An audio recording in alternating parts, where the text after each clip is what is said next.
الحمد للہ وکفا والصلاة والسلام علی عباده الذین اصطفى خصوصا علی افضلهم وخاتم النبیین محمد الامین وعلی آلہ وصحبہ اجمعین اما بعد فقد قال اللہ تبارک وتعالی کما ورد فی آخر سورة الجمعہ اعوذ باللہ من الشیطان الرجیم بسم اللہ الرحمن الرحیم یا ایہا الذین آمنوا اذا نودی للصلاة من یوم الجمعة فاسعوا الى ذکر اللہ وذروا البیع ذالکم خیر لکم ان کنتم تعلمون فَإِذَا قُضِيَتِ الصَّلَاةُ فَانتَشِرُوا فِي الْأَرْضِ وَابْتَغُوا مِن فَضْلِ اللَّهِ وَاذْكُرُوا اللَّهَ كَثِيرًا لَعَلَّكُمْ تُفْلِحُونَ وَإِذَا رَأَوْا تِجَارَةً أَوْ لَهْوًا انفَضُّوا إِلَيْهَا وَتَرَكُوكَ قَائِمًا قل ما عند اللہ خیر من اللہو ومن التجارہ واللہ خیر الرازقین صدق اللہ العظیم رب اشرح لی صدری ویسر لی امری واحلل عقدۃ من لسانی یفقہوا قولی اللہم ربنا الہمنا رشدنا واعذنا من شرور انفسنا اللہم ارنا الحق حقا وارزقنا اتباعہ وارنا الباطل باطلا وارزقنا اجتنابہ اللہم وفقنا لما تحب وترضى اللہم اعنا على ذکرک وشکرک وحسن عبادتک آمین یا رب العالمین۔ اگرچہ سورہ جمعہ پر ہماری گفتگو تقریباً مکمل ہو چکی ہے اور صرف 11ویں اور آخری آیت جو ہے اس پر گفتگو باقی ہے، تاہم میں سمجھتا ہوں کہ حکمت و احکام جمعہ پر ایک نئی ترتیب کے ساتھ بالخصوص جو حکمت جمعہ ہے اور جو نظام جمعہ ہے ہمارے دین میں، اس کی جو حکمتیں ہیں ان پر ایک نظر دوبارہ ڈال لی جائے۔ اور اس وقت میں ذرا ایک نئی ترتیب کے ساتھ بات سامنے رکھنا چاہتا ہوں کہ اس نظام جمعہ میں اللہ تعالیٰ نے 3 حکمتوں کو جمع کیا ہے، درجہ بدرجہ۔ یہ گویا کہ 3 مراحل، 3 مراتب یا 3 مدارج ہیں حکمت جمعہ کے۔ سب سے پہلی حکمت، تمام شرائع سماویہ میں جن میں ہمارے پاس کچھ تفصیلی علم صرف شریعت موسوی کا ہے علی صاحب الصلاۃ والسلام، یہ حکمت رہی ہے کہ ایک دن کو ہفتے میں مخصوص کر دیا جائے اللہ تعالیٰ کے ذکر کے لیے، یاد الہی کے لیے، عبادت کے لیے، تلاوت کے لیے، نوافل کے لیے۔ یہ جو حکمت ہے اس کو بھی گویا کہ اس جمعے کے نظام نے برقرار رکھا، اور برقرار رکھنے کے علاوہ اس میں اضافی افادیت کے پہلو جمع کر دیے۔ اس کے ضمن میں 4 باتیں نوٹ کر لیجئے کہ سب سے پہلے تو یہ کہ یہود نے جو ان کی طبیعت میں کجی تھی، الحاد تھا، اس کے بنا پر جو اصل دن تھا جمعہ اسے ترک کر کے ہفتے کا دن اختیار کیا۔ نصارہ نے ایک قدم اور آگے بڑھایا اور اتوار کا دن اختیار کیا، یعنی یہ قدر مشترک تو رہی کہ ایک دن ہے خاص اس کام کے لیے، لیکن یہ ہے کہ وہ اصل دن جو ہے وہ ان سے گم ہو گیا۔ تو گویا کہ اللہ تعالیٰ نے اس امت کی رہنمائی فرمائی اس اصل دین کی طرف۔ آج میں سوچ رہا تھا، پھر میرا ذہن منتقل ہوا سورہ توبہ کی اس آیت کی طرف جس کے ضمن میں پھر حضور صلی اللہ علیہ وسلم کا یہ قول مبارک جو ہے وہ نقل کیا گیا ہے کہ استدار الزمان کہیتہ یوم خلق اللہ السماوات والارض، کہ نسی کا جو قاعدہ تھا جو قریش نے ایجاد کر لیا تھا، اس کی وجہ سے جو لیونر کیلنڈر تھا وہ ڈسٹرب تھا، مہینے آگے پیچھے ہو گئے تھے۔ لیکن یہ کہ اللہ تعالیٰ کی حکمت کا یہ نتیجہ نکلا کہ حجۃ الوداع کے موقع پر وہ ساری غلطیاں ایک دوسرے کو نیوٹرلائز کر کے جو اصل کیلنڈر تھا وہیں پر مقام پر پھر سوئی آ گئی تھی۔ تو حضور نے فرمایا کہ آج سے یہ نسی کا قاعدہ بھی منسوخ، اور اللہ تعالیٰ کے فضل و کرم سے صحیح اور اصل اوریجنل کیلنڈر پر زمانے کی یہ تقویم آ گئی ہے۔ تو گویا کہ یہی معاملہ ہمارے ہاں ہوا کہ ہفتہ اور اتوار جو جمعے کو چھوڑ کر اختیار کیے گئے تھے، اللہ تعالیٰ نے ہدایت اور رہنمائی فرمائی اس امت کی کہ اصل دن یوم الجمعہ ہے۔ نمبر 2 یہ کہ اس میں انفرادیت سے آگے بڑھ کر اجتماعیت کا رنگ پیدا کیا۔ جہاں تک معلوم ہوتا ہے وہ یہ ہے کہ ان کے ہاں، یہود کے ہاں، وہ دن اگرچہ مخصوص تھا عبادات کے لیے، ذکر کے لیے، نوافل کے لیے، لیکن وہاں کوئی اجتماعی نظام نہیں تھا۔ اس امت کے اندر اجتماعیت کو جو خصوصی اہمیت حاصل ہے، اور چونکہ دین کی تکمیل ہوئی ہے ایک اجتماعی نظام زندگی کے اعتبار سے، لہذا ہر پہلو سے ہم دیکھتے ہیں کہ اس میں اجتماعیت جو ہے وہ نمایاں ہے، تو اس دن کے معاملے میں اجتماعیت کا اضافہ کیا گیا۔ تیسری بات یہ کہ جو اس دن کے بارے میں حکم کی سختی تھی اسے بہت نرم کر دیا گیا، یعنی پورا دن کاروبار دنیاوی مطلقاً حرام، جیسا کہ اس سے پہلے تذکرہ ہو چکا ہے۔ اصحاب السبت کا واقعہ قرآن مجید میں موجود ہے، ان کا جرم یہی تھا کہ انہوں نے سبت کے اس حکم کو توڑا۔ ہمارے ہاں اللہ تعالیٰ نے جو بھی اس کی حکمت تشریعی ہے شریعت محمدی صلی اللہ علیہ وسلم کے ضمن میں، کہ احکام اکثر و بیشتر یہاں پر نرم کر دیے گئے، سہولتیں پیدا کی گئی، تسہیل ہے۔ چنانچہ وہ صرف 1 گھنٹہ تقریباً بنتا ہے، یعنی اگر آپ دن کو 14 گھنٹے، 12 گھنٹے، 10 گھنٹے یا جو بھی مختلف اوقات میں دن کی جو ہے وہ بدلتی رہتی ہے صورت، تو اس کے مقابلے میں دیکھیں گے تو جمعے میں یہ حکم جو ہے وہ بہت محدود ہو کر رہ گیا ہے، زیادہ سے زیادہ 1 گھنٹہ اذان، اور وہ بھی اذان ثانی سے لے کر اور نماز کے ادا ہو جانے تک تو وہ حکم برقرار ہے، کاروبار دنیاوی مطلقاً حرام ہے۔ لیکن یہ کہ اس کے علاوہ وہ منصوص اور قطعی حکم نہیں رہا۔ البتہ یہ ضرور ہے کہ اذان اول جو ہے اس کے حوالے سے فقہا نے یہ کہا ہے کہ مجتہد فیہ جو ہے اور ظنی معاملہ یہی رہے گا کہ اس حکم کا پر عمل انسان کر دے اذان اولا کے ساتھ ہی، اذان اول کے ساتھ ہی۔ باقی رہ گیا یہ کہ جو شام کا وقت ہے اس میں تو گویا کہ ایک پہلو نمایاں طور پر سامنے آ گیا کہ جب جماعت ہو جائے، ادا ہو جائے نماز، تو اب تم منتشر ہو سکتے ہو زمین میں اور جاؤ رزق تلاش کرو، وابتغوا من فضل اللہ۔ البتہ پہلا جو حصہ ہے دن کا، اس میں ہم نے دیکھا کہ ترغیب اور تشویق برقرار رکھی گئی۔ دن کا یہ حصہ جو ہے زیادہ سے زیادہ کوشش کرو تبکیر کے حوالے سے، جو مفصل گفتگو ہو چکی ہے، پہلی ساعت میں، دوسری میں، تیسری میں، چوتھی میں، پانچویں مسجد میں پہنچ جاؤ، اور وہاں پر جا کر اپنے وقت کا اکثر و بیشتر حصہ جو ہے وہ اس مقصد کے لیے صرف کرو کہ جو اوریجنل حکم تھا اس دن کا، لیکن اس کے اندر یہ ہے کہ وہ قانونی پابندی نہیں رکھی گئی۔ البتہ اصل شے جس کی طرف اشارہ کرنا ہے کہ شریعت میں اس حکم کی جو نرمی کی گئی ہے اس کی نہ صرف یہ کہ تلافی ہو گئی ہے، اس کی افادیت جو ہے اگر اس سے کوئی کمی اگر پیش آئی ہو، اس کی وجہ سے واقع ہوئی ہو، تو نہ صرف اس کی تلافی بلکہ یہ کہ اس کو 2 عطشہ بنا دیا گیا اس سے کہ اس میں قرآن مجید کی اجتماعی اور عمومی تعلیم کا نظام قائم کر دیا گیا، خطبہ جمعہ کی شکل میں، جیسا کہ تفصیلاً ہم دیکھ چکے ہیں کہ یہ در حقیقت تذکیر بالقرآن اور تذکیر قرآن کی یاد دہانی اور قرآن کے ذریعے سے نصیحت، یہ اس کا مقصد ہے خطبے کا، اور اصل جمعہ جو ہے وہ خطبے ہی کی بنیاد پر ہے، اس کی ساری فضیلت اور اہمیت خطبے ہی کی بنیاد پر ہے۔ اس کی میں ایک مثال اور چاہتا ہوں، اس لیے کہ یہ حکمت تشریع جو ہے دین میں، شریعت کے اندر اور احکام میں جو حکمت ہے، اور خاص طور پر جب کمپیریٹیو اسٹڈی کی جاتی ہے سابقہ شریعت اور موجودہ شریعت کی، تو آپ کو ایک اور مثال ملتی ہے کہ روزے کے بارے میں بھی حکم کی سختی جو ہے کم کی گئی ہے ہماری شریعت میں۔ یہود کے ہاں روزہ شروع ہو جاتا تھا، رات کو سو گئے، اب روزہ شروع ہو گیا، کوئی سحری نہیں، اب دوبارہ اٹھ کر کچھ کھانے پینے کی اجازت نہیں، جیسے آدمی سو گیا روزہ شروع ہو گیا، اب اگلی شام تک روزہ چلے گا۔ اور اسی طریقے سے آپ کو علم میں ہوگا کہ ان کے ہاں ہو سکتا ہے کہ تمام قسم کے روزوں میں یہ پابندی اضافی ہو، اور ہو سکتا ہے کہ کسی خاص قسم کے روزے میں یہ پابندی ہو کہ نہ صرف کھانا پینا اور جو بھی ازدواجی تعلقات ہیں ان پر پابندی ہے، بلکہ بولنے کی اجازت بھی نہیں، جس کی کہ ایک گواہی موجود ہے قرآن مجید میں سورہ مریم، انی نذرت للرحمن صوما فلن اکلم اليوم انسیا، میں نے تو نظر مانی ہوئی ہے رحمان کے لیے ایک روزے کی، تو میں آج کسی سے بات نہیں کر سکتی۔ ان دونوں اعتبارات سے آپ نے دیکھا کہ روزے کا حکم شریعت محمدی علیہ صاحب الصلاۃ والسلام میں کتنا آسان کر دیا گیا،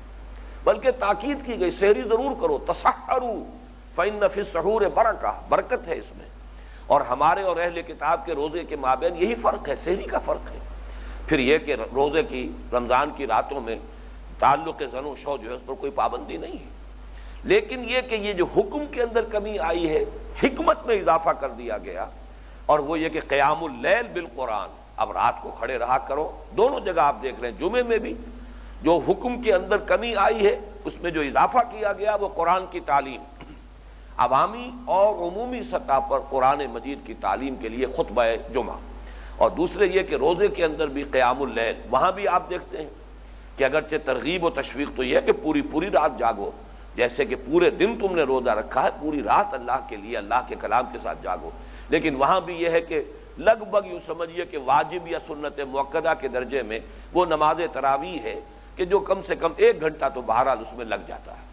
تو جن سے ما لا یدرک کلہ لا یترک کلہ، جو اس سے زیادہ کا اہتمام نہ کر سکیں، طاقت نہ رکھتے ہو، کم سے کم اتنے کا تو اہتمام کریں۔ تو یہ 2 مثالیں میں نے دی ہیں کہ جس طرح روزے کے معاملے میں حکم کی سختی جو ہے اس میں کمی کی گئی، البتہ اس کی افادیت کے اندر الٹا اضافہ کر دیا گیا، قیام اللیل بالقرآن، قرآن کے ساتھ رات کا جاگنا۔ اسی طرح یہ یوم السبت کا جو حکم تھا اس کے اندر بہت نرمی کر دی گئی، اس میں صرف 1 گھنٹے میں جو ہے وہ ممانعت رہ گئی ہے بیع و شراء کی اور تجارت کی اور کاروبار دنیاوی کی، لیکن اب اس کے اندر اضافے کیے گئے، اس کے اندر اجتماعیت کا رنگ پیدا کیا گیا، اور خاص طور پر تعلیم قرآن، تذکیر بالقرآن یا تذکیر القرآن، اس کا اہتمام کر دیا گیا۔ تو یہ تو گویا کہ جمعے کا ایک سلسلہ وہ ہے کہ جو سابقہ شریعت میں جو دن کا معاملہ چلا آ رہا تھا اس کو ہمارے ہاں اس نظام جمعہ نے اس طریقے سے اس کو تسلسل قائم رکھا ہے شریعت محمدی علیہ صاحب الصلاۃ والسلام نے۔ دوسری حکمت وہ ہے جس پر تفصیلاً گفتگو ہو چکی ہے کہ در حقیقت یہ حزب اللہ کا ہفتہ وار اجتماع ہے۔ حزب اللہ اسلامی انقلابی پارٹی، اس کا ابدی لٹریچر، اس کے فکر کی بنیاد اور اساس قرآن مجید ہے۔ تو جیسے ہر انقلابی جماعت اپنے ہفتہ وار اجتماعات منعقد کرتی ہے تاکہ وہ اپنے لوگوں، اپنے وابستگان کے ذہنوں میں جو انقلابی فکر ہے اسے برقرار رکھے، تازہ رکھے، کہیں اس کے اوپر کہیں پردے نہ پڑ جائیں، ظہول طاری نہ ہو جائے، انقلابی جذبہ برقرار رہے، تو ہفتے وار اجتماعات کا نظام جو ہے کمیونسٹوں کے ہاں اس کا بڑا اہتمام تھا۔ تو گویا کہ اس کو حکمت خداوندی نے وہ حزب اللہ اسلامی انقلابی جماعت جو ہے اس کے لیے یہ ہفتے وار پروگرام بنا دیا گیا، اور اس میں قرآن مجید کی تذکیر وہی ابدی لٹریچر ہے۔ اس اعتبار سے یہ چونکہ اہم ترین پہلو تھا اس کا، اس پر تو تفصیلاً گفتگو ہو چکی ہے۔ اور دوسرے یہ کہ آپ نے یہ بھی دیکھا کہ یہ جو ہمارا منتخب نصاب کا جو ایک منطقی ربط ہے، مضامین کا جو ربط ہے، اس کے پہلو سے بھی یہی دوسری حکمت جو ہے اہم ترین ہے، اور خود جو قرآن مجید میں مصحف میں جو ترتیب سور ہے اس کے اعتبار سے بھی، اس لیے کہ اس مقام پر آپ نے نوٹ کیا ہوگا کہ ہمارے اس مطالعہ قرآن حکیم کے منتخب نصاب میں اور کوئی مثال اس کی نہیں ہے کہ مسلسل 4 سورتیں اس کے اندر شامل ہیں، سورہ صف، سورہ جمعہ، سورہ منافقون اور سورہ تغابن۔ اس میں سے سورہ تغابن صرف یہ فرق ہوا ہے کہ اسے ہم اپنے دوسرے حصے میں لے آئے، اس لیے کہ وہ ایمان کے مباحث پر مشتمل ہے، لیکن یہ کہ بصورت دیگر آپ دیکھیے 4 سورتیں جو ہیں اس منتخب نصاب میں شامل ہیں، اور ان میں ترتیب کیا ہے؟ سورہ صف،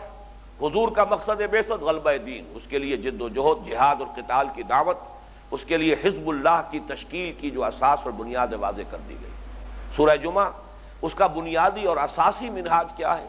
اس کے لیے مردان کار فراہم کیسے ہوں گے، افرادی قوت جمع کیسے ہوگی، یعنی دعوت کیسے ہوگی، کس طریقے سے ہوگی، اور پھر یہ کہ ان کی تربیت کیسے ہوگی، اس کا مرکز و محور، اس کی اساس کیا ہوگی۔ یہ سورہ جمعہ ہے۔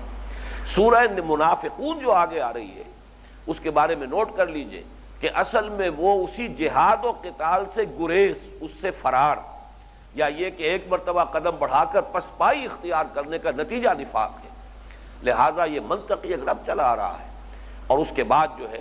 کیونکہ ہر شے جو ہے وہ اپنے ضد کے حوالے سے زیادہ پہچانی جاتی ہے، تعرف الاشیاء باسدادہا، تو جب سورہ منافقون آئی تو پھر سورہ تغابن جس میں حقیقت ایمان کو واضح کر دیا گیا۔ یہ 4 صورتیں جو ہیں، جو ایک سلسلہ اس کے اندر ہے، جس ڈوری میں یہ پروئی ہوئی ہے، جیسے کہ میں نے عرض کیا تھا کہ ویسے تو اپنی جگہ ہر صورت جو ہے وہ گویا کہ ایک ہار کے مانند ہے، ایک ڈوری کے اندر موتی اور ہیرے پروئے ہوئے ہیں، لیکن پھر یہ ایک بڑا ہار ہے جس میں یہ صورتیں پروئی گئی ہیں، ان کے درمیان بھی ایک ربط ہے، منطقی ربط ہے۔ اس پہلو سے ان 4 صورتوں کے مابین جو مضامین کا ربط ہے اس کے اعتبار سے حکمت جمعہ کا یہی پہلو جو ہے کہ یہ حزب اللہ کا ہفتے وار اجتماع ہے، اس حزب اللہ کی فکری بنیاد، اس کی اساس، اس کا لٹریچر ابدی قرآن مجید ہے، اس کی یاد دہانی کے لیے تاکہ اپنا فکر جو ہے وہ بھی ذہن میں تازہ رہے، جذبہ جو ہے وہ بھی برقرار رہے، انقلابی جد و جہد کے لیے ان دونوں چیزوں کی ضرورت ہے، یہ ہفتے وار اجتماع کا اہتمام کیا گیا۔ اور یہ ذہن میں آپ کے نہ رہے کہ اس کی تو زیادہ شدید ضرورت جو ہے وہ گویا کہ مکی دور میں تھی، مکی دور میں کوئی اجتماعی نظام اس کا قائم نہیں ہو سکتا تھا، اس لیے کہ وہاں پر اس کے لیے کوئی امکان ہی موجود نہیں تھا۔ مدنی دور میں بھی یہ تسلسل برقرار رہا ہے، اگرچہ دارالاسلام ایک محدود معنی میں مدینہ منورہ میں قائم ہو گیا اور ایک ایسی ایک کیفیت حاصل ہو گئی کہ جس میں حضور صلی اللہ علیہ وسلم کے احکام جو ہیں وہ نافذ ہو رہے تھے، لیکن ابھی انقلابی عمل تو جاری تھا۔ ابھی تو جب تک کہ پورے جزیرہ نما عرب کے اندر انقلاب کی تکمیل نہ ہو، وہ حزب اللہ کے لیے جد و جہد جو ہے وہ تو یوں سمجھیے کہ بلکہ سختر مرحلے میں آ گئی تھی۔ مکی دور میں تو ابھی قتال کا مرحلہ نہیں تھا، مدنی دور میں آ کر تو قتال کا مرحلہ شروع ہو گیا،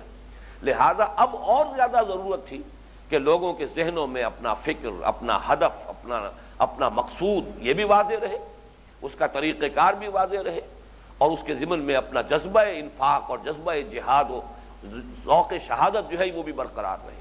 تو گویا کہ مدینہ منورہ میں حضور نے جاتے ہی پہلا جو کام کیا ہے، سب سے پہلا کام مسجد نبوی کی تعمیر، اور جمعے کا نظام تو آپ نے قباء ہی سے قائم کر دیا ہے۔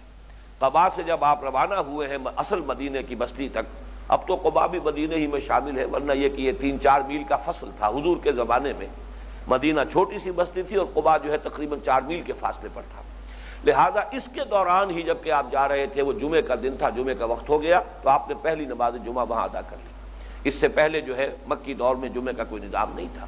تو گویا کہ یہ حزب اللہ کا ہفتے وار اجتماع مدنی دور میں بھی جاری رہا۔ پھر یہ کہ دوران خلافت راشدہ بھی وہی انقلابی عمل ابھی آگے چل رہا ہے، وہی جہاد اور قتال، ہر وقت جو ہے مطالبہ ہے لوگوں سے کہ آؤ اللہ کی راہ میں نکلو، انفروا فی سبیل اللہ، اللہ کی راہ میں نکلو، اس لیے کہ 2 بڑے بڑے محاذ کھل چکے تھے۔ ایک طرف مسلمان افواج جو ہے وہ شام میں پیش قدمی کر رہی تھی، دوسری طرف ایران کی طرف پیش قدمی تھی عراق کے راستے سے ہوتے ہوئے، لہذا ہر وقت ضرورت تھی۔ تو یہ انقلابی عمل اور حزب اللہ کا یہ سلسلہ یہ جاری تھا، اور اس دوران میں گویا کہ اس حزب اللہ کا ہفتے وار اجتماع یہ ہے کہ جو جمعے کے نظام کے ذریعے سے عطا کیا گیا۔ تیسری حکمت جو اس سے ہے، اور یہ اصل میں اس سے پہلے سرے سے زیر بحث نہیں آئی ہے، وہ میں چاہتا ہوں کہ آپ اچھی طرح سمجھ لیں۔ اسلامی حکومت میں معاشرے کی تنظیم کا ایک ذریعہ بنایا گیا ہے اس نظام جمعہ کو، اور اسلام میں جو مذہب اور ریاست یا مذہب اور سیاست میں جو وحدت ہے، ان دونوں میں جو یکتائی ہے، یہ ایک ہی شے ہے، ان کے اندر کوئی جدائی نہیں ہے۔ وہ جو اقبال نے کہا، ہوئی دین و دولت میں جس دم جدائی، حوث کی امیری حوث کی وزیری، یہ دین و دولت تو ایک ہی شے ہے اسلام میں، ان میں کوئی فرق نہیں ہے، تفاوت نہیں ہے۔ تو اس کی علامت بھی یہی نماز جمعہ ہے۔ تو گویا کہ اسلامی حکومت کے قیام کے بعد ایک تیسری حکمت جو ایڈ ہو گئی ہے، اس میں ایک ڈائمنشن ہے، ایڈیشنل ڈائمنشن جس کا اضافہ ہوا ہے کہ اسلامی ریاست کے اندر اسلامی حکومت میں معاشرے کی تنظیم کا مرکز و محور، اور نمبر 2 دین اور دنیا یا مذہب اور ریاست، ان دونوں کے اتحاد اور ان دونوں کی یکجائی اور یکتائی کی علامت بنایا گیا نظام جمعہ کو، اس لیے کہ جو امیر المومنین مدینہ منورہ میں تھے وہی خطیب تھے مسجد نبوی کے، پھر مختلف جو بھی صوبے تھے ان میں جو عاملین تھے، گورنر تھے، اس صدر مقام پر وہی خطیب ہے۔ اسی طریقے سے ہر جگہ پر جو بھی چھوٹی ڈویژنز ہیں وہاں پر بھی جو صاحب اختیار ہے وہی خطیب ہے۔ اس اعتبار سے میں چاہتا ہوں کہ اس میں چند مباحث ہیں کہ جو ماضی میں بڑی شدت کے ساتھ اٹھتے رہے ہیں، اب ذرا معاملہ کچھ مختلف ہو گیا ہے، کیوں ہو گیا وہ بھی میں بعد میں عرض کروں گا۔ اسی بنیاد پر یہ جو ہے معاملہ، یہ بحثیں اٹھی ہیں۔ نمبر 1 یہ کہ جمعہ صرف دارالاسلام میں ہو سکتا ہے، جو دارالاسلام نہیں ہے وہاں جمعہ نہیں ہے۔ یہ بہت سے حضرات کو تو شاید یاد بھی ہو کہ انگریزی دور میں یہ بحث چلتی رہی مسلسل کہ چونکہ اب ہندوستان جو ہے وہ دارالاسلام نہیں رہا، بلکہ شاہ عبد العزیز رحمۃ اللہ علیہ جو سب سے بڑے بیٹے ہیں شاہ ولی اللہ دہلوی رحمۃ اللہ علیہ، کہ ان کا فتویٰ تھا کہ اب ہندوستان دارالحرب بن چکا ہے، اور در حقیقت اسی کی بنیاد پر پھر وہ ساری بغاوت کی جو بھی کوششیں ہوئی ہیں اور جو بھی انگریز کو نکالنے کے لیے جہاد اور قتال کا سلسلہ شروع ہوا ہے، اس لیے کہ شاہ عبد العزیز ہی کے مرید بھی تھے اور شاگرد بھی تھے سید احمد بریلوی رحمۃ اللہ علیہ، اور پھر ان کے بھتیجے تھے شاہ اسماعیل شہید جنہوں نے بیعت کی ہے ان کے ہاتھ پر،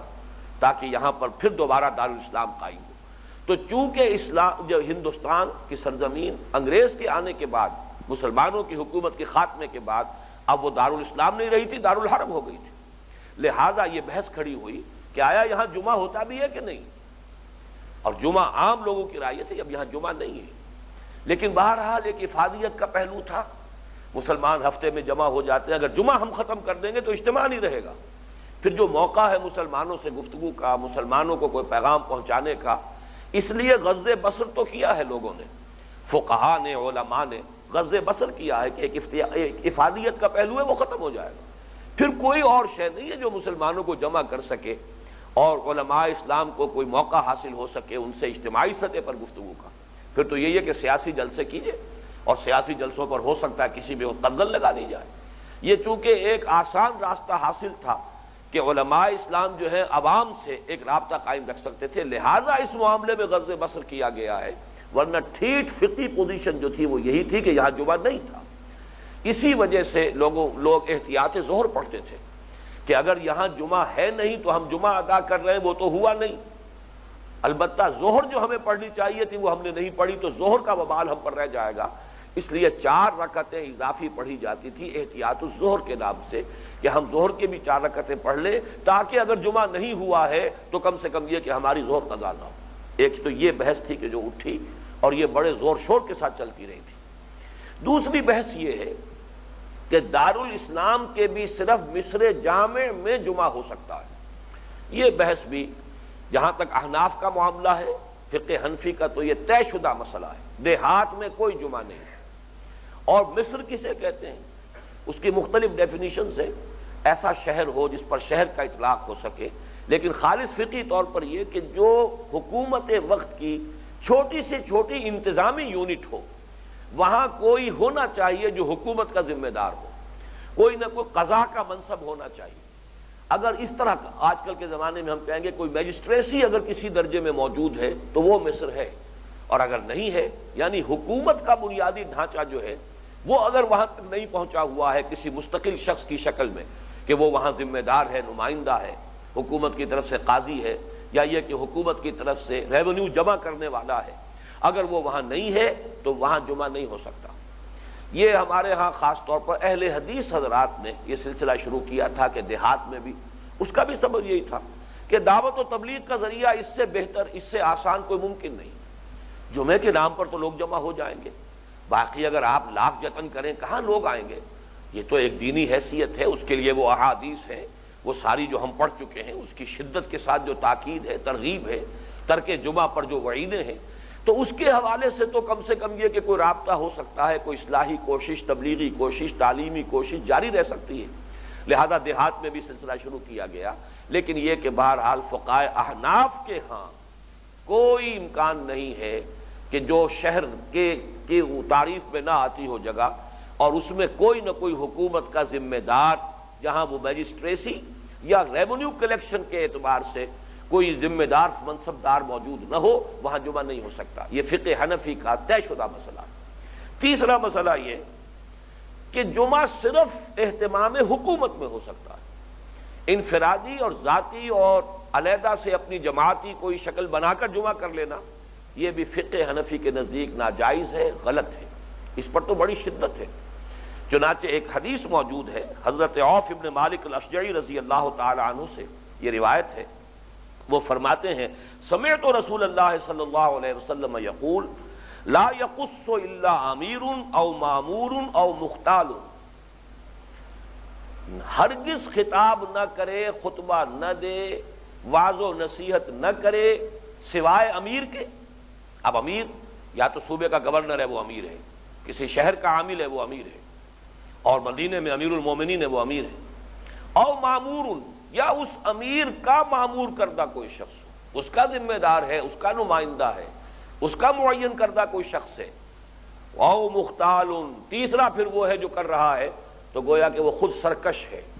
خود اس کے اندر اپنی وجاہت اور اپنی کوئی شہرت حاصل کرنے کا جذبہ ہے۔ مختال جو ہے وہ آپ نے بارہا ہمارے ہاں اس منتخب نصاب میں بھی آ چکا ہے، ان اللہ لا یحب کل مختال فخور، اللہ تعالیٰ کو بالکل پسند نہیں ہے شیخی خورے اور غرور کرنے والے، اکڑنے والے۔ تو یہ تو گویا کہ ایک شخص جو ہے وہ اپنی بساط جمانا چاہتا ہے، اپنی لیڈری، اپنے آپ کو نمایاں کرنا، یا یہ کہ وہ ذریعہ بنانا چاہتا ہے کوئی پیسے لوگوں سے اینٹھنے کا۔ یہ ہے تین چیزیں فرمایا، لا یخص الا امیر او مامور او مختال۔ یہ تو تمام صرف نظام حکومت کے تحت جمعہ ہے، غیر حکومتی جمعہ جو ہے وہ فقہا کے نزدیک درست نہیں ہے۔ اور یہ حدیث نبوی جو ہے میں نے آپ کو سنا دی ہے، اس اعتبار سے غور کیجئے تو ہمارے جو یہ جمعے ہو رہے ہیں حقیقت میں یہ وہ جمعے ہیں ہی نہیں۔ وہ جمعہ جس کے بارے میں یہ اہتمام اور یہ شد و مرد اور یہ تاکید اور اس کی وہ فضیلت اور اس کو ترک کرنے کی وہ مذمت اور اس پر وہ وعید جو ہم پڑھ چکے ہیں، گزشتہ 4 نشستوں میں وہ باتیں سامنے آ چکی ہیں، لیکن یہ ہے کہ یہ جمعے وہ جمعے نہیں ہیں۔ زیادہ سے زیادہ ہم یہ کہہ سکتے ہیں کہ یہ شبہ جمعہ ہے، جمعے کی ایک مشابہت ہے اس کے اندر، اور اس میں وہ حکمت وہی ہے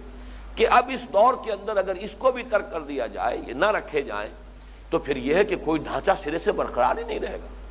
کوئی لوگوں تک پہنچنے کا اور کسی بات کے پہنچانے کا ذریعہ جو ہے علماء کو اور جو بھی دینی رہنما انہیں حاصل نہیں رہے گا۔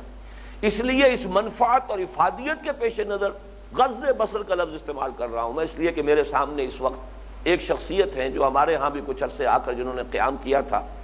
عبداللہ سالم المسدوسی، ان کا انتقال ہو گیا حیدرآباد دکن میں۔ چونکہ بہت سے عرب آ کے آباد ہوئے، اب بھی آباد ہیں، اگرچہ بہت سے اب واپس چلے گئے، خاص طور پر متحدہ عرب امارات نے انہیں واپس بلایا ہے اور انہیں علیحدہ بستیاں جو ہیں آباد کر کے دی ہیں، مکان بنا کر دی ہیں کہ واپس آ جائیں۔ وہ اپنی چونکہ آبادی بڑھانا چاہتے ہیں، لیکن وہ چاہتے ہیں کہ وہی جو عرب یہاں سے گئے تھے وہی آ جائیں۔ بہرحال وہ سالم مسدوسی صاحب، انہوں نے پورے ہندوستان میں بڑے بڑے علماء کا ملاقاتیں کر کے، دورہ کر کے، اور ان کو قائل کیا کہ واقعتاً یہ جمعے جو اس وقت ہو رہے ہیں یہ شریعت کے عمومی طور پر کہہ لیجئے اور خاص طور پر فقہ حنفی کا تو یہ تقاضا نہیں ہے، اس کے اعتبار سے تو یہ گویا کہ یہ صحیح نہیں ہو رہے، لیکن یہ کہ پھر علماء نے یہی کہا کہ آپ اس معاملے میں مصلحت کو پیش نظر رکھیں۔ وہ بڑے ڈٹے ہوئے تھے اپنے اس موقف پر۔ اسی طرح بہت سے حضرات کو شاید یاد آ جائے، ہمارے شہر میں بھی، اس لاہور میں ایک دیوانہ سا شخص ہوتا تھا، وہ اپنے گردن میں ایک بڑا سا جو ہے اشتہار ڈال کے کھڑا ہوتا تھا، اور وہ جمعے کے بعد ہماری مسجد دارالسلام کے باہر بھی بضع اوقات جو ہے وہ نعرے مارا کرتا تھا، یہ سب غلط ہیں، یہ حرام جمعے ہیں جو ہو رہے ہیں، اس لیے کہ یہ جمعے تو انفرادی جمعے ہیں، لوگوں نے پرائیویٹلی جمعوں کا اہتمام کیا ہوا ہے، کوئی حکومت کی طرف سے مقرر کردہ نہیں ہے۔ تو خالص فقہی حیثیت تو وہی ہے کہ اصل جمعہ وہی ہے جو دارالاسلام میں ہو، نمبر 1 اسلامی ریاست ہو اور دارالاسلام ہو، جمعہ اس میں۔ نمبر 2 یہ کہ اس کے بھی صرف مصر جامع کے اندر ہو تاکہ ایک مرکزیت رہے، جیسا کہ میں کل وہ حدیثیں آپ کو سنا چکا ہوں کہ ہر اس شخص کے ذمے ہے جمعے کے لیے حاضر ہونا، دیہات کے شخص کے لیے، کہ جس کی مسافت اتنی ہو کہ وہ صبح گھر سے نکلے اور مصر جامع میں جا کر جمعہ ادا کرے اور پھر شام تک اپنے گھر واپس پہنچ جائے۔ اس کو وہیں جانا چاہیے، یہ نہیں کہ 1.5 اینٹ کی مسجد جو ہے ہر گاؤں کے اندر جمعہ ہو رہا ہو۔ لیکن اس وقت جو شکل ہے وہ تو یہ ہے کہ ایک ایک گلی میں کئی جمعے ہو رہے ہیں، تو یہ در حقیقت جمعے کی وہ شکل نہیں ہے جیسا کہ میں نے عرض کیا۔ البتہ اس میں افادیت ہے، اس میں ایک بھلائی کا پہلو موجود ہے، لہذا اس کی اس طرح سے مذمت تو نہیں کرنی چاہیے، لیکن ایک پیاس رہنی چاہیے کہ یہ جمعہ وہ جمعہ نہیں ہے۔ وہ جو اقبال نے کہا کہ رہ گئی رسم اذاں روح بلالی نہ رہی اور فلسفہ رہ گیا تلقین غزالی نہ رہی، یہ در حقیقت اسی طرح کی شے ہے۔ اور جو اقبال نے پھپتی چست کی ہے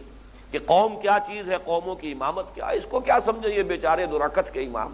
تو 2 رکعت کے امام ہیں جو جمعہ پڑھا رہے ہیں، لیکن یہ کہ یہ حقیقت میں نہ جمعہ وہ جمعہ ہے کہ جو دین چاہتا ہے اور اسلام کے اس نظام کے اندر جس کی اہمیت وہ ہے جو ہم دیکھ چکے ہیں، تو وہ جمعہ جو ہے اصل میں مجھے اتفاق ہے اس کے ساتھ کہ وہ صرف دارالاسلام میں ہوتا ہے۔ نمبر 2 دارالاسلام کے بھی مصر جامع میں ہوتا ہے۔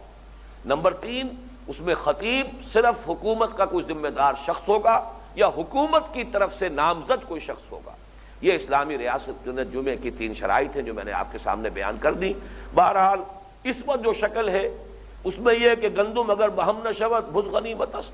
جو بھی کچھ ہو رہا ہے کچھ نہ کچھ جزوی خیر ہے، کوئی بھلائی ہے، کچھ نہ کچھ ذریعہ بنا ہے لوگوں تک بات کو پہنچانے کا،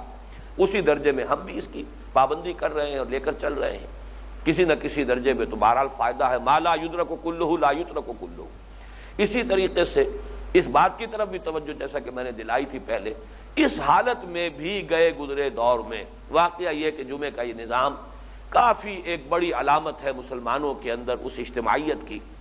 کہ کھنڈر بتا رہے ہیں عمارت عظیم تھی۔ اس پر قیاس کر لیجئے کہ اب بھی گئے گزرے دور میں کتنے اہتمام سے لوگ کپڑے بھی بدلتے ہیں، نہاتے ہیں، غسل کرتے ہیں، خوشبو لگاتے ہیں، جاتے ہیں، جمع ہوتے ہیں۔ اب یہ دوسری بات ہے کہ اکثر و بیشتر وہاں کے ائمہ اور خطیب حضرات جو ہیں وہ اس سے وہ فائدہ نہیں اٹھا رہے کہ جو اٹھانا چاہیے۔ اب آئیے کچھ اور مباحث بھی ہیں اس جمعے سے متعلق جو جزوی تھے، لیکن چونکہ اب ہماری ایک نشست اس پر مزید جو ہے وہ لگ ہی گئی ہے تو میں چاہتا ہوں کہ ان کے طرف بھی کچھ بعض اشارے آپ کے سامنے کر دوں۔ ایک یہ کہ وقت جمعہ کیا ہے،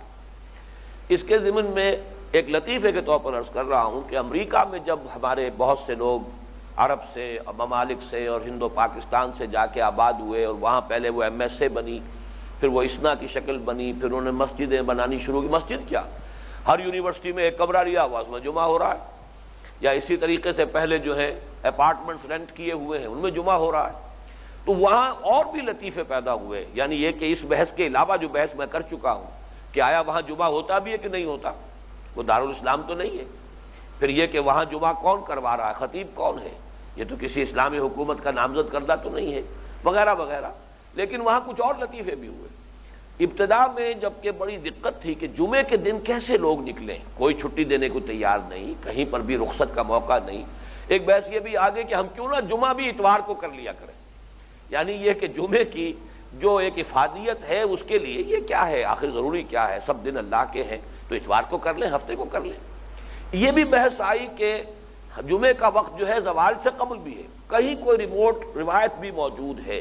لیکن یہ کہ بالاتفاق یہ سمجھ لیجئے کہ جمعے کا وقت جو ہے وہ زوال کے بعد ہے، وہی جو وقت ظہر ہے وہی جمعے کا وقت ہے۔ اس میں ایک روایت بھی آپ کو سنا دینا چاہتا ہوں تاکہ آپ حضرات کے لیے بھی ایک سنت صحابہ آپ کے سامنے آ جائے کہ حضرت سہل ابن سعد رضی اللہ تعالی عنہ جو ہے وہ بیان فرما رہے ہیں، ما كنا نقیل ولا نتغدى الا بعد الجمعہ۔ یہ بخاری کی روایت ہے، صحیح بخاری کی، کہ ہمارا معمول یہ تھا کہ ہم جمعے کے روز جمعے سے پہلے نہ قیلولہ کرتے تھے اور نہ کھانا کھاتے تھے۔ ما كنا نقیل ولا نتغدى، غدا کہتے ہیں صبح کا کھانا، عشاء جو ہے شام کا کھانا ہے، عشاء نماز ہے، عشاء شام کا کھانا جسے آپ عشائیہ عشائیہ کہہ دیتے ہیں وہ عشائیہ ہونا چاہیے۔ عشاء ہے شام کا کھانا، غدا ہے صبح کا کھانا۔ آتنا غدانا لقد لقینا من سفرنا ھذا نصبا، سورہ کاف میں یہ لفظ آیا ہے۔ تو ہم نہیں کرتے تھے، نہ تو قیلولہ کرتے تھے اور نہ ہی کھانا کھاتے تھے الا بعد الجمعہ، مگر جمعے کے بعد۔ تو یہ اللہ کے فضل سے اس پر اب عمل کچھ نہ کچھ جو ہے وہ شروع ہو گیا ہے۔ اب تو بہت سی مساجد میں دیکھتا ہوں کہ جمعہ جو ہے اول وقت میں ہوتا ہے، جس کی وجہ سے اب لوگ جو ہے کھانا وغیرہ جو ہے وہ جمعے کے بعد ہی جا کر کھاتے ہیں۔ بہرحال جمعے کا وقت یہ ہے۔ دوسری بات یہ کہ جمعے کے روز حضور کے کچھ مخصوص معمولات تھے نمازوں میں، قرات، مثلاً یہ کہ فجر کی نماز میں عام طور پر یا سورہ سجدہ پہلی رکعت میں اور سورہ دہر دوسری رکعت میں، لیکن ایک اور معمول یہ تھا کہ سورہ جمعہ پہلی رکعت میں اور سورہ منافقون دوسری رکعت میں۔ یہ بھی حضور صلی اللہ علیہ وسلم کی معمولات میں سے ہے، گویا کہ فجر میں۔ پھر جمعے میں کیا پڑھتے تھے؟ جمعے میں بھی سورہ جمعہ پہلی رکعت میں اور سورہ منافقون دوسری رکعت میں، یہ حضور کے معمولات میں شامل ہے۔ یہ مسلم شریف میں روایت ہے، ترمذی میں ہے، ابو داؤد میں حضرت ابو ہریرہ سے رضی اللہ تعالی عنہ۔ لیکن ایک دوسری روایت میں یہ بھی ہے کہ سورۃ الاعلی اور سورۃ الغاشیہ آپ پڑھا کرتے تھے۔ تیسری بات یہ کہ خطبے میں آپ جو قرآن مجید پڑھا کرتے تھے تو کسی اور سورت کی روایت تو نہیں ملی ہے، لیکن جیسا کہ میں نے آپ کو پہلے بتایا تھا اور میں نے اس وقت یہ عرض کیا تھا کہ خطبے میں آپ کا معمول قرآن مجید پڑھنے کا تھا۔ اور قرآن کتنا پڑھتے تھے آپ؟ سورہ قاف کے بارے میں روایت ہے کہ آپ نے پوری خطبے میں پڑھی۔ میں آج وہ روایت آپ کو سنا دینا چاہتا ہوں۔ اس کی راویہ ہیں ام ہشام بنت حارثہ بن نعمان رضی اللہ تعالی عنہا۔ وہ فرماتی ہیں اخذت قاف والقرآن المجید من رسول اللہ یقرأ بها علی المنبر فی کل جمعۃ۔ یہ مسلم شریف کی بھی روایت ہے، ابو داؤد کی بھی روایت ہے کہ وہ فرماتی ہے کہ میں نے جو یاد کی ہے سورہ قاف والقرآن المجید، یہ حضور سے یاد کی ہے، حضور سے سن کر یاد کی، اس لیے کہ حضور ہر جمعے میں سورہ قاف پڑھتے تھے۔ یہاں تو اس درجے جو ہے اس کے عموم کی بات آ رہی ہے، اور ایک دوسرے روایت میں الفاظ یہ ہیں کہ ما اخذت قاف والقرآن المجید الا عن لسان رسول اللہ صلی اللہ علیہ وسلم یقرأ بها علی المنبر فی کل جمعۃ، کہ میں نے جو یاد کی ہے سورہ قاف وہ حضور کی زبان مبارک سے براہ راست سن کر یاد کی ہے، اس لیے کہ آپ کا یہ معمول تھا کہ آپ منبر پر ہر جمعے میں یہ سورہ قاف پڑھا کرتے تھے۔ اب جیسا کہ میں اس سے پہلے عرض کر چکا ہوں کہ وہاں یہ خطبہ صحیح درجے کا خطبہ تھا، اس لیے کہ قرآن مجید کا تو اسلوب ہی خطبے کا ہے، یہ تو بارہا ہمارے ہاں زیر بحث آ چکی ہے بات، لیکن یہ کہ چونکہ زبان عربی تھی، لوگوں کی مادری زبان تھی، تو قرآن مجید کی محض تلاوت بھی ایک خطبہ تھا، اس لیے کہ اسی میں تذکیر بھی ہو رہی ہے، اسی میں فکر بھی آ رہا ہے، اس میں ایمانی مباحث تازہ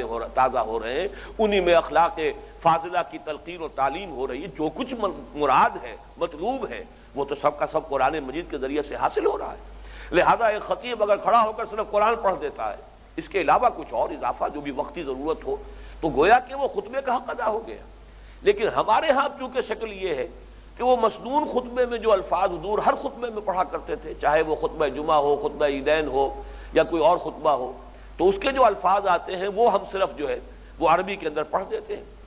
لیکن اس کا تو کسی کو کچھ سمجھ میں نہیں آتا، تو اس کی تلافی کرنے کے لیے وہ ہم نے جو اردو تقاریر شروع کی ہیں، لیکن جیسا کہ میں نے عرض کیا اب مرثیہ بار بار کیا کرنا ہے کہ ان تقریروں میں اور سب کچھ ہوتا ہے، قرآن نہیں ہوتا۔ لیکن ان میں ایک نقطہ جو نوٹ کیجئے وہ یہ ہے کہ سورۃ الاعلیٰ اور سورۃ الغاشیہ جو آپ جمعے میں پڑھا کرتے تھے، تو اس میں کیا حکمت کیا ہے؟ دونوں میں یہ لفظ موجود ہے فذکر، اے نبی آپ تذکیر کرتے رہیے، فذکر ان نفعت الذکریٰ سیذکر من یخشی ویتجنبها الاشقی الذی یصلی النار الکبریٰ ثم لا یموت ولا یحییٰ فیہا ولا یحییٰ، تو یہ حکم جو ہے آپ تذکیر کیجیے۔ اور دوسرے یہ کہ فذکر بالقرآن، یہ فذکر انما انت مذکر لست علیہم بمسیطر الا من تولی وکفر فیعذبہ اللہ العذاب الاکبر، چونکہ دونوں صورتوں میں تذکیر کا حکم ہے، اور تذکیر جو ہے خطبے کا مقصد ہے۔ کان صلی اللہ علیہ وسلم یقرأ القرآن ویذکر الناس، اسی مناسبت سے آپ نے جمعے کی نماز میں بھی پہلی رکعت میں سورۃ الاعلیٰ اور دوسری میں سورہ غاشیہ کا انتخاب فرمایا، اور دوسرا جو ہے آپ کا معمول کہ یا پھر یہ کہ سورہ جمعہ اور سورہ منافقون کی تلاوت کی ہے نماز کے اندر، وہ تو آج خود ظاہر ہے کہ چونکہ جمعے کی نماز ہے سورہ جمعہ اس میں پڑھی جا رہی ہے، اور سورہ جمعہ کے ساتھ منافقون جو ہے جس طرح جڑی ہوئی ہے وہ میں ابھی بعد میں عرض کروں گا، تو گویا کہ آپ نے ان دو جوڑوں کو جمع کرنے والی صورتیں جو ہے ان کا انتخاب کیا ہے۔ پہلا جوڑا ہے سورہ صف اور سورہ جمعہ، دوسرا جوڑا ہے سورہ منافقون اور سورہ تغابن، لیکن ان دونوں جوڑوں کو انٹرلاک کرنے والی بات جو ہے وہ سورہ جمعہ کی آخری آیت اور سورہ منافقون کی پہلی آیت ہے، جس نے کہ ان دونوں کو جمع کر دیا، اس کا ذکر میں بعد میں کروں گا۔ پھر یہ کہ سورہ قاف آپ پڑھتے تھے، اور کس قدر یہ کیفیت والی بات ہوتی ہوگی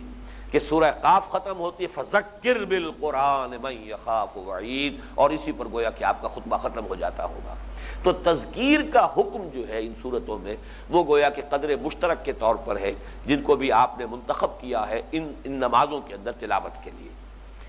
اب یہ کہ آخری آیت جو ہے سورہ مبارکہ کی، اس کی طرف توجہ کیجئے۔ وَإِذَا رَأَوْا تِجَارَةً أَوْ لَهْوًا انفَضُّوا إِلَيْهَا وَتَرَكُوكَ قَائِمًا قُلْ مَا عِندَ اللَّهِ خَيْرٌ مِّنَ اللَّهْوِ وَمِنَ التِّجَارَةِ وَاللَّهُ خَيْرُ الرَّازِقِينَ، جب انہوں نے دیکھا ایک کاروبار، ایک سودا گویا کہ منفعت بخش، او لہون، یا یہ کہ کوئی دلچسپی، کوئی تفریح کی شے، انفضوا الیہا، وہ چلے گئے اس کی طرف، متوجہ ہو گئے اس کی جانب، وترکوک قائما، اور چھوڑ گئے آپ کو کھڑے ہوئے خطبہ دیتے ہوئے، جو کہ آپ کا خطبہ کھڑے ہو کر ہوتا تھا، درمیان میں آپ تھوڑی دیر کے لیے بیٹھتے تھے۔ قل ما عند اللہ خیر من اللہو ومن التجارہ، اے نبی کہہ دیجئے ان سے کہ جو کچھ اللہ کے پاس ہے وہ کہیں بہتر ہے، زیادہ وقی ہے، زیادہ قیمتی ہے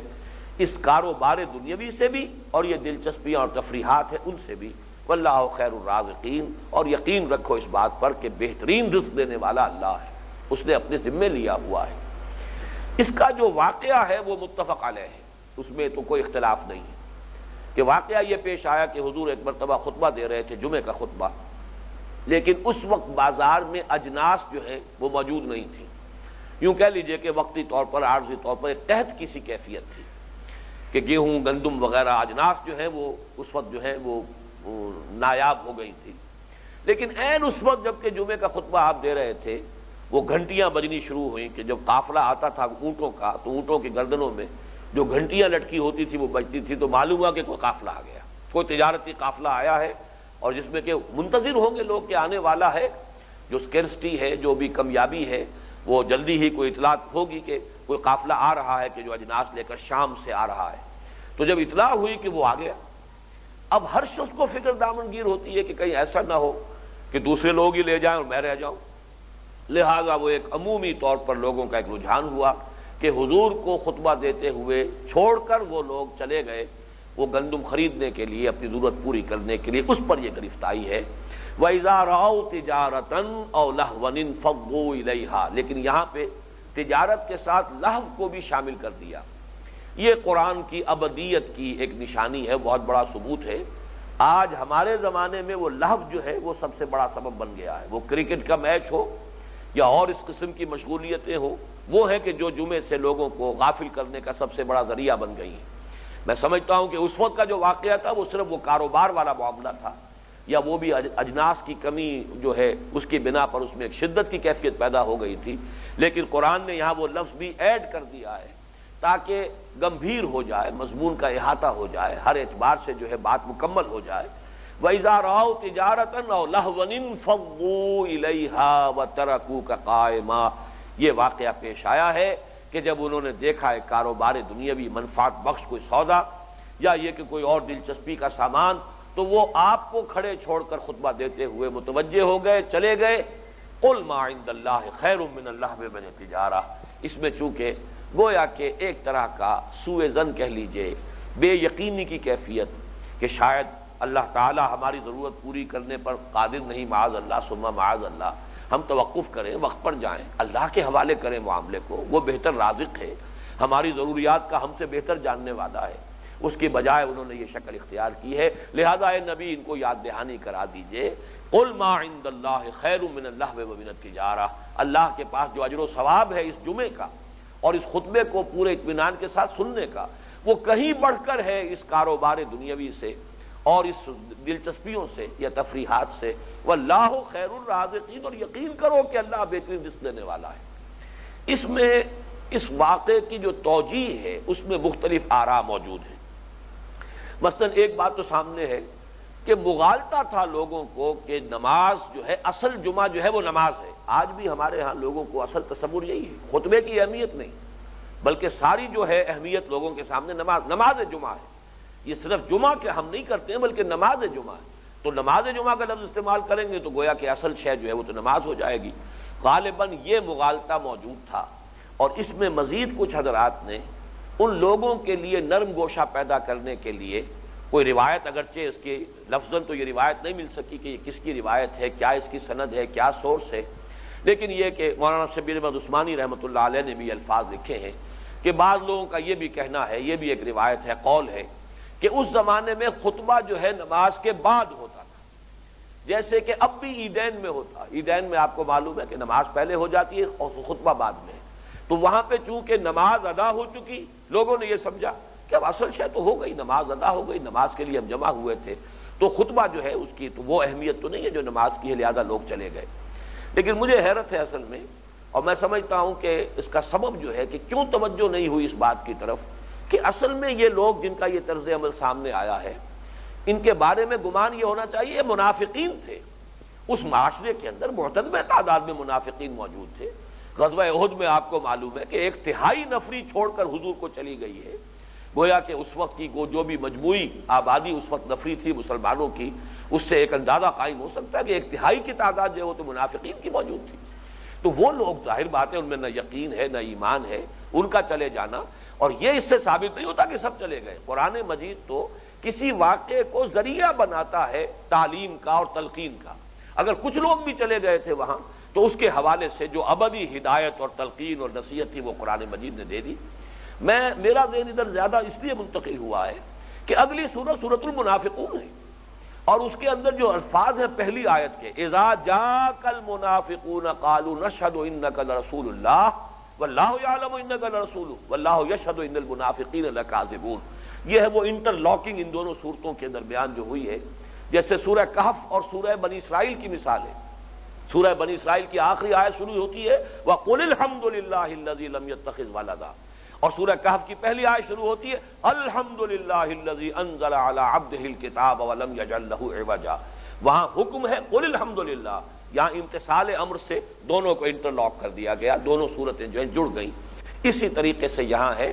وہ تو جو چھوڑ کر چلے گئے حضور کو، اس کے تذکرے پر سورہ جمعہ شروع ہو رہی ہے، ختم ہو رہی ہے، اب وہ آ رہے ہیں اور معذرت پیش کرنے کے لیے یا اپنے ایمان کا اظہار کرنے کے لیے، اپنا دعویٰ جو ہے اس کو پیش کرنے کے لیے یہاں سے سورہ منافقون شروع ہو رہی ہے۔ تو اس اعتبار سے میرے نزدیک در حقیقت یہ معاملہ منافقین کا تھا، ان کا طرز عمل یہ تھا کہ انہیں ظاہر بات ہے کہ اللہ کی رزاقیت پر وہ اعتماد نہیں تھا، جس کی وجہ سے کہ حضور کو خطبہ دیتے ہوئے چھوڑ کر اور وہ اس کاروبار کی طرف، خرید و فروخت کی طرف متوجہ ہو گئے۔ واللہ عالم۔ اقول قولی ھذا واستغفر اللہ لی ولکم ولسائر المسلمین والمسلمات۔